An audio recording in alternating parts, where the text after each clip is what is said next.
ಕಲ್ಯಾಣಿ, ನೀನು ಅಂದ್ರೆ ನನ್ನ ಪ್ರಾಣ. ಆದ್ರೆ ಈ ವಿಷಯದಲ್ಲಿ ನೀನೇನು ಮಾತಾಡ್ಬೇಡ.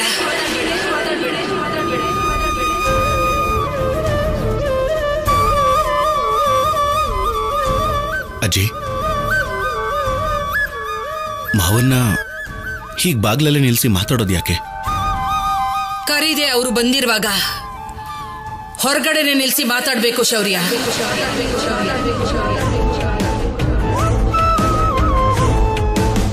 ಅಮ್ಮ ಹೇಳ್ತಾ ಇರೋದು ನಿಜಾನೇ ಅಲ್ವಾ? ಹಳೆದನ್ನೆಲ್ಲ ಮರ್ತು ನಾನು ಬರ್ತೀನಿ ಅಂತ ಅನ್ಕೊಂಡ್ರು ನಾವು ಬರೋದಕ್ ಬಿಡಲ್ಲ.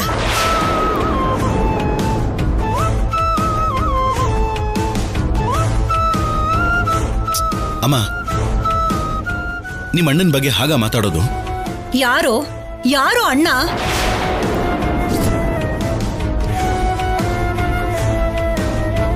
ಕಟ್ಕೊಂಡ್ ಹೆಂಡತಿನ ಬಿಟ್ಟು ಆ ಮಾಧುರಿ ಜೊತೆ ಹೋದಾಗ್ಲೇ ಆ ಸಂಬಂಧ ಮುರಿದೋಯ್ತು.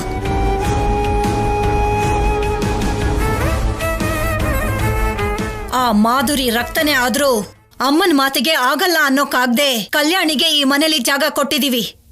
ಆದ್ರೆ ಅವನು ಕೊಡೋದಕ್ಕಾಗಲ್ಲ.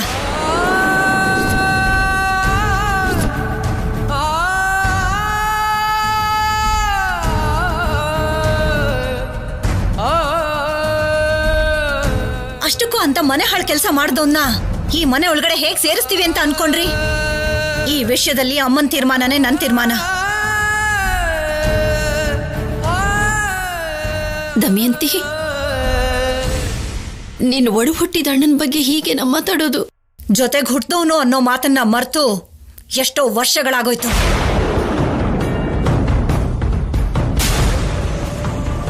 ಅನುಪಮ, ಅವನನ್ನ ಹೋಗು ಅಂತ ಹೇಳು. ಅವನ್ ನನ್ನ ಕಣ್ಣು ಮುಂದೆ ಇದ್ರೆ ನನ್ಗೆ ನಡೆದಿದ್ದೆಲ್ಲ ಮತ್ತೆ ನೆನಪಾಗತ್ತೆ. ಅಮ್ಮ,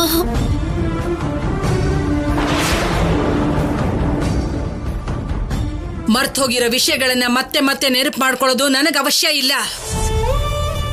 ಅಜ್ಜಿ,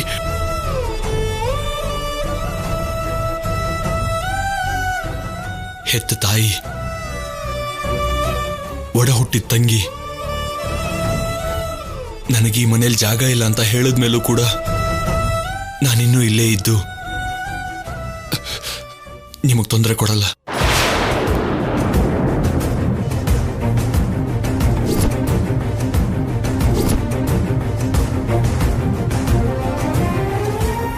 ಮಾವ, ಅಪ್ಪ, ಇರಿ ಮಾವ.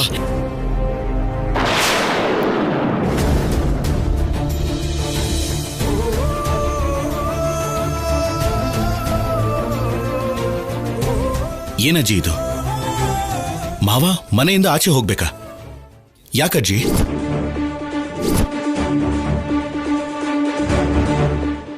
ಅವ್ರು ಮಾಡಿರೋಂತಹ ಕೆಲಸ ನಿಮ್ಗೆ ಇಷ್ಟ ಆಗದೆ ಇರ್ಬೋದು.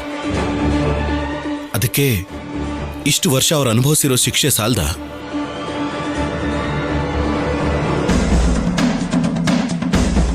ಮನೆಯಿಂದ ಹೊರಗೆ ಹೋಗೋ ಅನ್ನೋದಕ್ಕಿಂತ ಮುಂಚೆ ಒಂದು ವಿಷಯನ ನೆನಪು ಮಾಡ್ಕೊಳ್ಳಿ. ಅವತ್ತು ನಾನು ನಿಮ್ಮೆಲ್ರೂ ಮನೆ ಖಾಲಿ ಮಾಡಿಸಿ ಹೊರಗಡೆ ಕಳಿಸಿದಾಗ ನಿಮ್ಮನ್ನೆಲ್ಲ ಮತ್ತೆ ಮನೆ ಕರ್ಕೊಂಡು ಬಂದಿದ್ದು ಮಾವನೇ.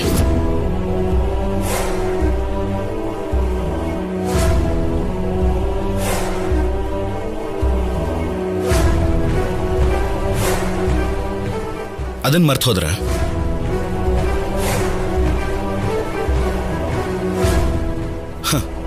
ಅವತ್ತು ಮಾವ ನನಗಿದೆಲ್ಲ ಯಾಕೆ ಬೇಕು ಅನ್ಕೊಂಡಿದ್ದಿದ್ರೆ ಇವತ್ತು ಮನೆಯಿಂದ ಹೊರಗಡೆ ಹೋಗು ಅನ್ನೋದಕ್ಕೆ ಈ ಮನೆಯಲ್ಲಿ ನೀವಿರ್ತಿದ್ರ ಹೇಳಿ?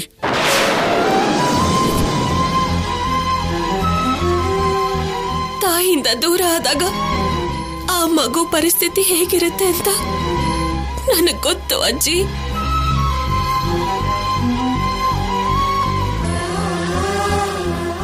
ಇನ್ಮೇಲೂ ಅಪ್ಪನ್ನ ನಿನ್ ಪ್ರೀತಿಯಿಂದ ದೂರ ಇಟ್ಟು ನೋವು ಕೊಡ್ಬೇಡ. ಹೌದು ಪಾರ್ವತಿ, ಚಿಕ್ಕವರು ಅವರು ಅರ್ಥ ಮಾಡ್ಕೊಂಡಷ್ಟು ನಾವು ಅರ್ಥ ಮಾಡ್ಕೊಳ್ಳಿಲ್ಲ ಅಂದ್ರೆ ಹೇಗೆ ಹೇಳು? ಕಾಲ ಯಾವತ್ತೂ ಒಂದೇ ತರ ಇರಲ್ಲ. ಅವತ್ತೇನೋ ಹಾಗೆ ನಡೀತು ಅಂದ್ರೆ ಇವತ್ತಿಗೂ ಇವನು ಹಾಗೆ ಇದಾನೆ ಅನ್ಕೊಂಡ್ರೆ ಹೇಗೆ?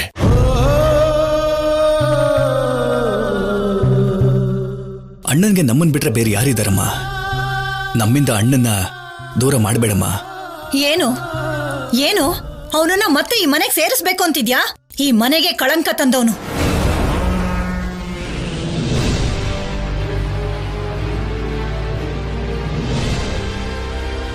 ನೀನ್ ಬಾಯಿ ಮುಚ್ಚು.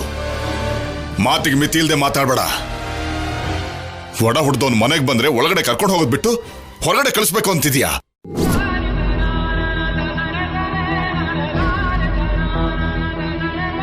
ಪಾರ್ವತಿ, ಇಷ್ಟು ವರ್ಷ ಅವನು ಹೊರಗಡೆನೇ ಇದ್ದ. ಇವಾಗಾದ್ರೂ ಒಳಗಡೆ ಬರಕ್ ಬಿಡು. ದ್ವೇಷದಿಂದ ಮನುಷ್ಯರನ್ನ ದೂರ ಮಾಡ್ಕೊಳ್ಳೋ ವಯಸ್ಸಲ್ಲ ನಮ್ದು.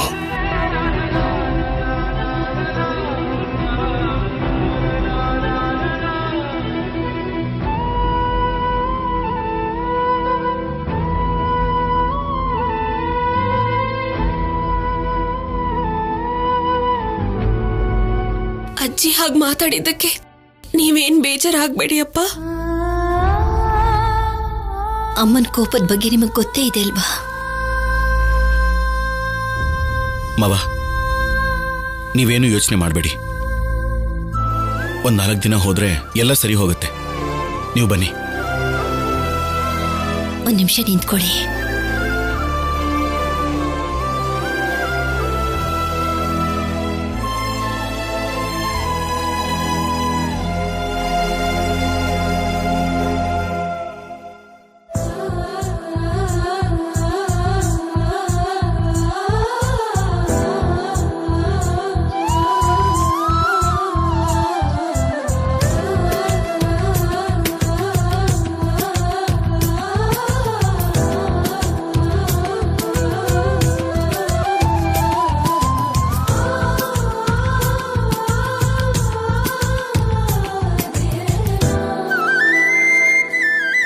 ನಡೀರಿ ಅಪ್ಪ. ಬನ್ನಿ.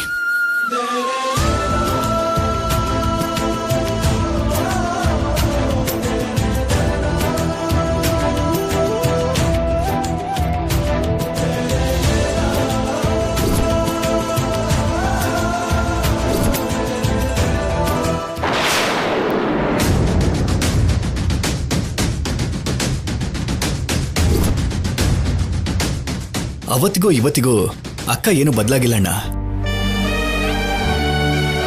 ಅದ್ರ ಬಗ್ಗೆ ಯೋಚನೆ ಮಾಡ್ಬೇಡಿ ಭಾವನವ್ರೆ. ಇಷ್ಟು ಸಮಯ ಆದ್ಮೇಲೆ ನೀವು ಈ ಮನೆಗೆ ಬಂದಿದ್ದೀರಾ, ಅದೇ ನಮ್ಗೆ ಸಂತೋಷ. ಅಪ್ಪ,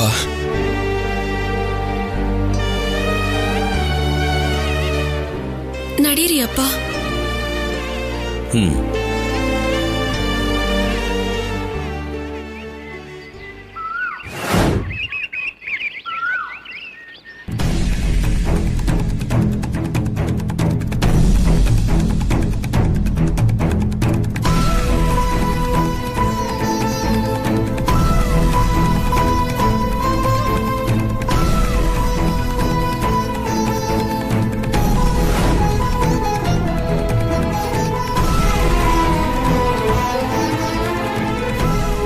ಏನೇ ನೀನು ಯಾರ ಮೇಲೆ ಕೋಪದಲ್ಲಿ ಗಿಡನ ಕಿತ್ತಾಕ್ತಾ ಇದೀಯಾ? ನೀನ್ ಹಾಗೆ ನೋಡಿದ್ರು ನಾನು ಹೇಳ್ತಿರೋದು ನಿಜಾನೇ ಅಲ್ವಾ? ನಾನ್ ಗಿಡನ ಕಿತ್ತಾಕ್ತಾ ಇರೋದು ಮಾತ್ರ ನಿಮಗ್ ಕಾಣಿಸತ್ತೆ. ನನ್ ಮನ್ಸಲ್ಲಿರೋ ದುಃಖ ನಿಮಗ್ ಕಾಣಿಸಲ್ಲ. ನಿನಗೆ ಯಾರಾದ್ರೂ ಒಬ್ರು ಖುಷಿಯಾಗಿದ್ರೆ ತಡ್ಕೊಳಕ್ಕಾಗಲ್ಲ. ಇನ್ ಮನೆಯವರೆಲ್ಲ ಖುಷಿಯಾಗಿದ್ರೆ ಹೇಗೆ ತಡ್ಕೋತೀಯ ಹೇಳು? ಏನಂದ್ರಿ? ನೀನ್ ಏನ್ ಮಾಡ್ತಿದ್ಯಾ ಅಂತ ನಿನಗೆ ಗೊತ್ತಿಲ್ಲ ಅಂದ್ಮೇಲೆ ನನಗೆ ಗೊತ್ತಾಗ್ಬೇಕು ಹೇಳು? ನಿಮ್ ಮಾತಿನ ಅರ್ಥ ಏನು? ನನ್ನಲ್ಲಿ ಕ್ರೂರವಾದ ಶೂರ್ಪಣಕ್ಕೆ ಕಾಣಿಸ್ತಾಳ ನಿಮ್ಗೆ? ಹೇ ದಮ್ಮು, ನೀನ್ ಅಷ್ಟು ದೊಡ್ಡ ರಾಕ್ಷಸಿ ಅಲ್ಲ ಕಣೆ. ಅಷ್ಟು ದೊಡ್ಡ ರಾಕ್ಷಸಿ ಅಲ್ಲ ಅಂತಂದ್ರು ರಾಕ್ಷಸಿ ಅಂತಾನೆ ತಾನೇ ಅರ್ಥ. ಅಯ್ಯೋ ದೇವ್ರೆ, ನಾನು ಏನೇ ಮಾತಾಡಿದ್ರು ಅದ್ರಲ್ಲಿ ಏನಾದ್ರೂ ಒಂದು ತಪ್ಪು ಹುಡುಕ್ತೀಯಾ? ಅಷ್ಟು ಚಾಣಾಕ್ಷ ನೀನು. ನಿನಗೆ ಅರ್ಥ ಆಗೋ ಹಾಗೆ ಮಾತಾಡೋ ಸಾಮರ್ಥ್ಯ ನನ್ನಲ್ಲಿಲ್ಲ ಬಿಡು. ಅಷ್ಟಕ್ಕೂ ಆ ಗಿಡಗಳ ಮೇಲೆ ಯಾಕೆ ನಿನ್ ಕೋಪ ತೋರಿಸ್ತಾ ಇದೀಯಾ? ಕೋಪ ಮಾಡ್ಕೊಳ್ದೆ ಏನ್ರಿ ಮಾಡ್ಲಿ? ಅಷ್ಟಕ್ಕೂ ಈ ಮನೇಲಿ ನನ್ ಮಾತು ಕೇಳೋರು ಒಬ್ರಾದ್ರೂ ಇದಾರಾ? ಏನ್ ನಡೀತಿದೆ ಅಂತ ನೋಡಿದ್ರಲ್ಲ. ತಪ್ಪು ಮಾಡಿ ಜೈಲಿಗೆ ಸೇರಿದವನ್ನ ಮತ್ತೆ ಮನೆ ಒಳಗಡೆ ಸೇರಿಸ್ತಾರ? ಅದ್ರಲ್ಲೂ ಆರ್ತಿ ಎತ್ತಿ ಕರ್ಕೊಂಡ್ರು. ದಮಯಂತಿ, ಅವ್ರನ್ನಾದ್ರೂ ಬೇರೆ ಅವರ ನಿನ್ ಸ್ವಂತ ಅಣ್ಣ ತಾನೆ. ಅವ್ರ ಬಗ್ಗೆ ಹೀಗೆಲ್ಲ ಮಾತಾಡೋದು ಸರಿ ಅಲ್ಲ ಕಣೆ. ಹೆಣ್ಮಕ್ಳಿಗೆ ಅಣ್ಣ ಅಂದ್ರೆ ಒಂಥರ ತಂದೆ ಇದ್ದ ಹಾಗೇನೆ.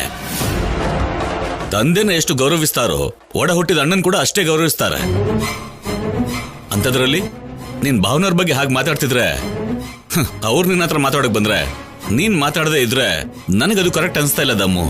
ನಾನ್ ಯಾವತ್ತೇನು ಮಾಡಿರೋದು ನಿಮ್ಗಿಷ್ಟ ಆಗಿದೆ, ಇವತ್ತಿಷ್ಟ ಆಗೋದಿಕ್ಕೆ. ಅಣ್ಣ ಒಳ್ಳೆ ಕೆಲಸ ಮಾಡ್ಕೊಂಡ್ ಮನೆಗ್ ಬಂದಿದ್ರೆ ತಲೆ ಮೇಲೆ ಕೂರ್ಸ್ಕೊಂಡ್ ಪೂಜೆ ಮಾಡ್ತಿದ್ದೆ.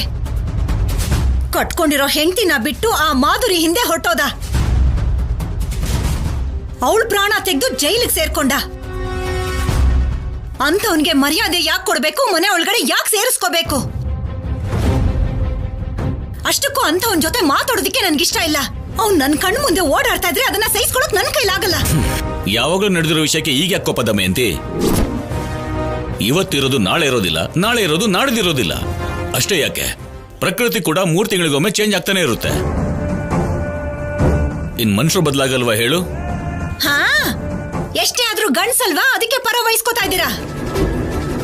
ಅಣ್ಣನ್ನ ಈ ಮನೆ ಒಳಗಡೆ ಸೇರ್ಸ್ಬೇಡಿ ಅಂತಂದ್ರೆ ಯಾರಾದ್ರೂ ನನ್ ಮಾತು ಕೇಳಿದ್ರಾ? ಯಾವತ್ತಾದ್ರೂ ಯಾವ ವಿಷಯದಲ್ಲಾದ್ರೂ ನಾನು ಹೇಳೋ ಮಾತನ್ನ ಕೇಳ್ತೀರಾ? ಅವ್ರವ್ರ ಇಷ್ಟ ಅವ್ರವ್ರಿಗೆ. ಆ ಕಡೆ ತಿರ್ಗಿ ಈ ಕಡೆ ತಿರ್ಗಿ ಕೊನೆಗೆ ನಮ್ಮಮ್ಮ ಕೂಡ ಏನು ಮಾತಾಡದೆ ಹೊರಟೋದ್ಲು. ನಾನ್ ಮಾತ್ರ ಎಲ್ರ ಕಣ್ಣಿಗೂ ಕೆಟ್ಟೋಳಾಗೋದೆ. ನೀನ್ ಕೆಟ್ಟೋಳದೆ ಅಂತ ಯಾರು ಹೇಳಿದ್ರು ದಮ್ಮು? ತಪ್ಪು ದಮ್ಮು. ಎಲ್ಲದಕ್ಕೂ ಈ ತರ ಬೇಜಾರು ಮಾಡ್ಕೋಬಾರ್ದು. ಎದುರುಗಡೆ ಅವ್ರನ್ನ ಯಾವತ್ತೂ ಕೀಳಾಗಿ ನೋಡ್ಬಾರ್ದು. ಸರಿ, ನೀನ್ ಹೇಳ್ದಾಗೆ ನಿಮ್ಮ ಅಣ್ಣ ತಪ್ಪು ಮಾಡಿರ್ಬಹುದು. ಶಿಕ್ಷೆ ಅನುಭವಿಸಿದ್ರಲ್ಲ, ಸಾಲ್ದ ಇನ್ನೂ ಶಿಕ್ಷೆ ಅನುಭವಿಸ್ಬೇಕಾ? ಅದು ಅಲ್ಲದೆ ಅವ್ರ ಹೊರಗಿನವ್ರೇನಲ್ಲ, ಈ ಮನೆಗೆ ಸೇರಿದವ್ರೆ. ಈಗ್ಲೂ ಕೂಡ ಅವ್ರನ್ನ ಈ ಮನೆಯೊಳಗಡೆ ಸೇರ್ಸ್ಕೊಳ್ಳಿಲ್ಲ ಅಂದ್ರೆ ಅವ್ರನ್ನ ಎಲ್ಲಿಗೆ ಹೋಗ್ತಾರೆ ಹೇಳು? ಅವನು ಮಾಡಿರೋದು ಸಣ್ಣ ತಪ್ಪಲ್ಲ ರೀ, ಪ್ರಾಣ ತೆಗ್ದಿದ್ದಾನೆ. ಕಟ್ಕೊಂಡಿದ್ದ ಹೆಂಡತಿಗೆ ಮೋಸ ಮಾಡ್ದ, ಹೆತ್ತ ಮಗಳಿಗೆ ದ್ರೋಹ ಮಾಡ್ದ. ಅಂಥವನ್ ಪರ ವಹಿಸ್ಕೊಂಡ್ ಬಂದ್ರೆ ನಾನ್ ನಿಮ್ಮನ್ನು ಕೂಡ ಕ್ಷಮಿಸಲ್ಲ, ಹೇಳ್ತಾ ಇದ್ದೀನಿ. ಅದನ್ನೆಲ್ಲ ಬಿಟ್ಟಾಕೋ. ಈಗ ನಿನ್ನ ಅಭಿಪ್ರಾಯ ಏನು? ಅವನನ್ನ ಮನೆ ಒಳಗಡೆ ಸೇರ್ಸೋದೆ ನನ್ಗಿಷ್ಟ ಇರ್ಲಿಲ್ಲ, ಆದ್ರೂ ಸೇರ್ಸಿದ್ದೀರಾ.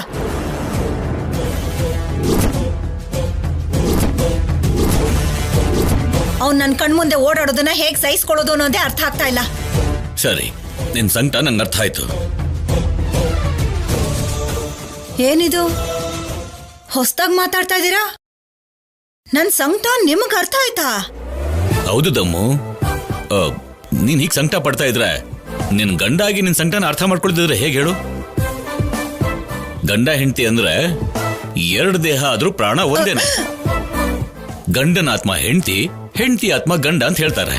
ಹಾಗಿರ್ಬೇಕಾದ್ರೆ ನಿನ್ ಸಂಕಟ ನನ್ ಸಂಕಟ ಅಲ್ವಾ? ನಿನ್ ವೇದನೆ ನನ್ ವೇದನೆ ಅಲ್ವಾ? ದೇವ್ರೇ, ಎಷ್ಟು ವರ್ಷಕ್ಕೆ ಇವತ್ತು ನನ್ ಪರ ಮಾತಾಡ್ತಾ ಇದ್ದಾರೆ. ಹೋಗ್ಲಿ ಬಿಡಿ, ಈಗ್ಲಾದ್ರೂ ನಾನೇನು ಅನ್ನೋದು ನಿಮಗ ಅರ್ಥ ಆಯ್ತಲ್ಲ. ಅದಕ್ಕೆ ದಮ್ಮು, ನೀನು ನಿನ್ ಸಂಕಟ ನಂಗೆ ಅರ್ಥ ಆಗಿದ್ದಕ್ಕೆ ನಾವಿಬ್ರು ಸೇರಿ ಒಂದ್ ಕೆಲಸ ಮಾಡೋಣ. ಹೇಳ್ರಿ, ಏನ್ ಮಾಡ್ಬೇಕು? ಏನು ಇಲ್ಲ ದಮ್ಮು, ನಿನಗೆ ಅಣ್ಣ ಇಲ್ಲಿ ಇರೋದು ಇಷ್ಟ ಇಲ್ಲ ಅಂದ್ಮೇಲೆ ನಮ್ಗೆ ಮನೆ ಹಾಕ್ಬೇಕು ಹೇಳು? ಬೇರೆ ಯಾವ್ದಾದ್ರು ಮನೆ ನೋಡ್ಕೊಂಡು ಅಲ್ಲಿಗೆ ಹೋಗೋಣ.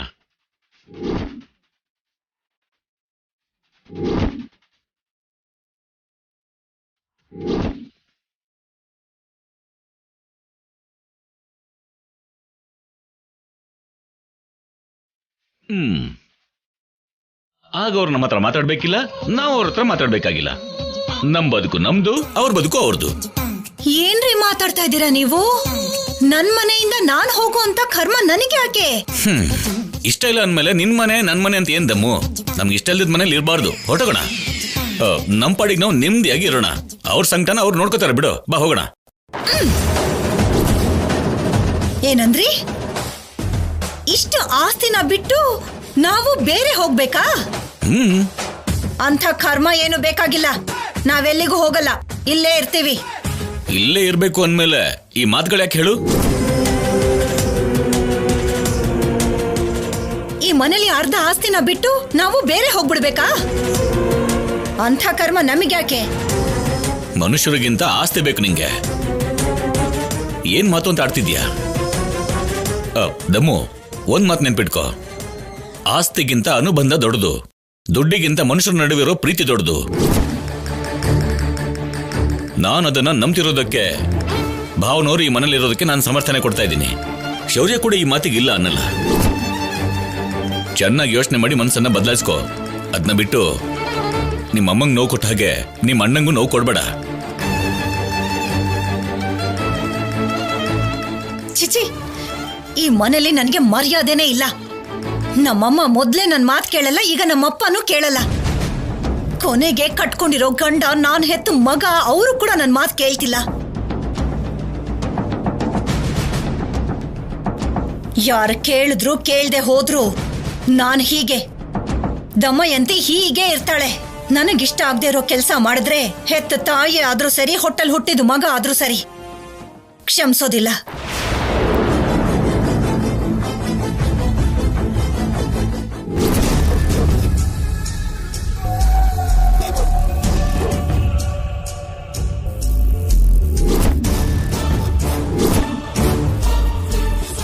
ವಾಯ್ಸ್ ಕ್ಲಾರಿಟಿ, ನಾಯ್ಸ್ ಡಿಟೆಕ್ಷನ್ ಇರುವಂತ ಹೈ ಕ್ವಾಲಿಟಿ ಚಿಪ್ ನ ಇದ್ರಲ್ಲಿ ನಾವಿಟ್ವಿ.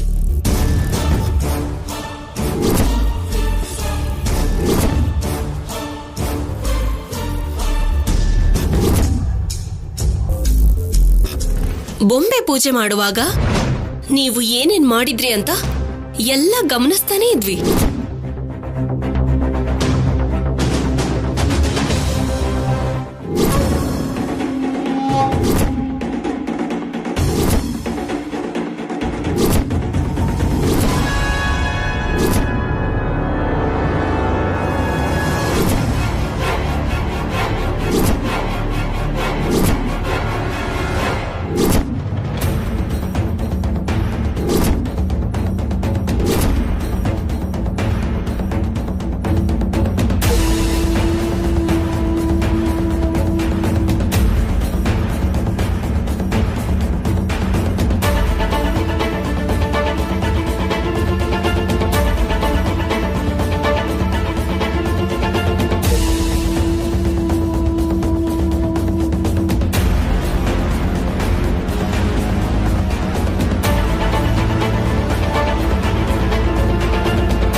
ಸಿದ್ದು, ಆ ಫೋಟೋನ ಅಷ್ಟೊಂದು ಸೀರಿಯಸ್ ಆಗಿ ನೋಡ್ತಿದ್ಯಾ? ಫೋಟೋ ಗೋಡೆ ಮೇಲೆ ಸುಂದರವಾಗಿ ಈ ಮನೆಯವ್ರ ಒಗ್ಗಟ್ಟನ್ನ ತುಂಬಾ ಚೆನ್ನಾಗಿ ತೋರಿಸ್ತಾ ಇದೆ ಸ್ಯಾಮ್. ಅದೇ ಒಂದ್ ವೇಳೆ ಫೋಟೋ ಕೆಳಗ್ ಬಿದ್ರೆ ಬಿದ್ದು ಚೂರ್ ಚೂರಾಗತ್ತೆ. ಆ ಒಡೆದೋಗಿರೋ ಗ್ಲಾಸ್ ಪೀಸ್ ತರ ಎಲ್ರು ಬೇರೆ ಬೇರೆ ಆದ್ರೆ ಅದಾಗೋ ಕೆಲ್ಸ ಅಲ್ಲ ಅಂತ ಅರ್ಥ ಆಗಿದ್ಯಲ್ಲ ಸಿದ್ದು. ಹೌದಾ?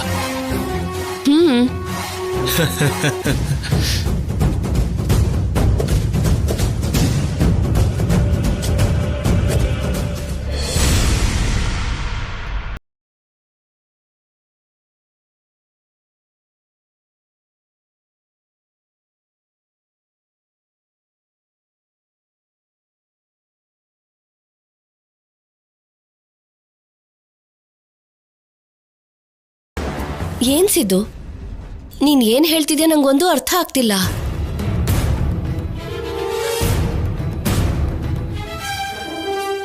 ತುಂಬಾ ಸಣ್ಣ ವಿಷಯ, ಅದೇ ಅರ್ಥ ಆಗಿಲ್ಲ ಅಂದ್ರೆ ಹೆಂಗೆ ಸ್ಯಾಮ್? ನಾವು ಅವ್ರನ್ನ ಆಟಾಡಿಸ್ಬೇಕು ಅನ್ಕೊಂಡ್ರೆ ಅವ್ರು ನಮ್ಮನ್ನ ಆಟಾಡಿಸ್ತಿದ್ದಾರೆ. ನಾನು ಆಚೆನೆ ಹೋಗದೇ ಇರೋ ತರ ಹಳೆ ಕೇಸ್ನ ಆಚೆ ತೆಗೆದು ನನ್ನ ಮನೆಯಲ್ಲೇ ಕಟ್ಟಾಕಿದ್ದಾರೆ. ನಮ್ ಪ್ಲಾನ್ ಅವ್ರಿಗೆ ಮುಂಚೆನೆ ಗೊತ್ತಾಗಿದ್ರಿಂದ ನಮ್ಮನ್ನ ಈ ರೀತಿ ಲಾಕ್ ಮಾಡಿದ್ದಾರೆ. ಆದ್ರೆ ನಮ್ಮನ್ನ ಮನೇಲಿ ಯಾಕೆ ಇಟ್ಟಿದ್ದಾರೆ ಅಂತ ನಂಗೆ ಇವತ್ತವರೆಗೂ ಅರ್ಥ ಆಗಿಲ್ಲ. ನಮ್ ಟೈಮ್ ಚೆನ್ನಾಗಿರೋದಕ್ಕೆ ನಮ್ಗೆ ಅವಕಾಶ ಸಿಕ್ಕಿದೆ. ದೇವ್ರು ಒಳ್ಳೆಯವ್ರಿಗೆ ಒಂದು ಅವಕಾಶ ಕೊಟ್ರೆ ಕೆಟ್ಟವ್ರಿಗೆ 100 ಅವಕಾಶ ಕೊಡ್ತಾನಂತೆ. ಹಾಗೆ ನಮ್ಗೆ ಅಜಯ್ ಅಂಕಲ್ ರೂಪದಲ್ಲಿ ಅವಕಾಶ ಕೊಟ್ಟಿದ್ದಾನೆ. ಹೇಗ್ಸಿದ್ದು? ಮನೆಯಿಂದ ಆಚೆ ಹೋಗೋ ಅವಕಾಶ ನಮ್ಗೆ ಇಲ್ದೇ ಇರೋದ್ರಿಂದ ಆ ಅಜಯ್ ಅಂಕಲ್ನ ಯೂಸ್ ಮಾಡ್ಕೊಂಡು ಈ ಕುಟುಂಬನ ಚೂರ್ ಚೂರ್ ಮಾಡ್ಬೇಕು. ಅದಾಗೋ ಕೆಲ್ಸನ ಪ್ರಯತ್ನ ಮಾಡಿದ್ರೆ ಯಾವುದು ಆಗಲ್ಲ ಅನ್ನೋದೇ ಇರಲ್ಲ ಸ್ಯಾಮ್. ಅಲ್ಲ, ನಿನ್ ಪ್ಲಾನ್ ಏನು ಅಂತಾನೆ ನನ್ಗೆ ಅರ್ಥ ಆಗ್ತಿಲ್ಲ ಸಿದ್ದು. ಅಜಯ್ ಅಂಕಲ್ ಅಂದ್ರೆ ಈ ಮನೇಲಿ ಇಷ್ಟ ಇರೋರು ಇದ್ದಾರೆ, ಇಷ್ಟ ಆಗದೆ ಇರೋರು ಇದ್ದಾರೆ. ಅದನ್ನೇ ಆಯುಧವಾಗಿ ಉಪಯೋಗಿಸ್ಕೊಂಡು ಆಟ ಆಡಬೇಕು. ಅವ್ರು ಬಂದಿದ್ದಾರೆ ಅನ್ನೋ ಸಂತೋಷದಲ್ಲಿರೋ ಶೌರ್ಯ ಕಲ್ಯಾಣಿ ಯಾಕಪ್ಪ ಕರ್ಕೊಂಬಂದ್ವಿ ಅಂತ ಅನ್ಕೋಬೇಕು. ಅವ್ರನ್ನ ಮುಂದೆ ಇಟ್ಕೊಂಡು ಈ ಮನೇಲಿ ಜಗಳ ಹತ್ತಿಸ್ಬೇಕು ಸ್ಯಾಮ್. ಐಡಿಯಾ ಚೆನ್ನಾಗೇ ಇದೆ, ಆದ್ರೆ ಬೇಡ, ಮತ್ತೆ ಚಿಂತೆ ಬೇಡ ಸ್ಯಾಮ್. ಅವ್ರನ್ನ ಕೆಳಗೆ ಹಾಕೋದಿಕ್ಕೆ ನಮ್ಗೆ ಇನ್ನೊಂದು ಅವಕಾಶ ಸಿಗಲ್ಲ ಸ್ಯಾಮ್. ನಾವು ಬಂದಿರೋ ಕೆಲಸ ಪೂರ್ತಿ ಮಾಡ್ಕೊಳ್ಳೋ ಅಷ್ಟರಲ್ಲಿ, ನಾವು ಆಚೆ ಕಾಲಿಡೋ ಅಷ್ಟರಲ್ಲಿ ಈ ಮನೆ ಅಲ್ಲೋಲ ಕಲ್ಲೋಲ ಆಗಿರ್ಬೇಕು.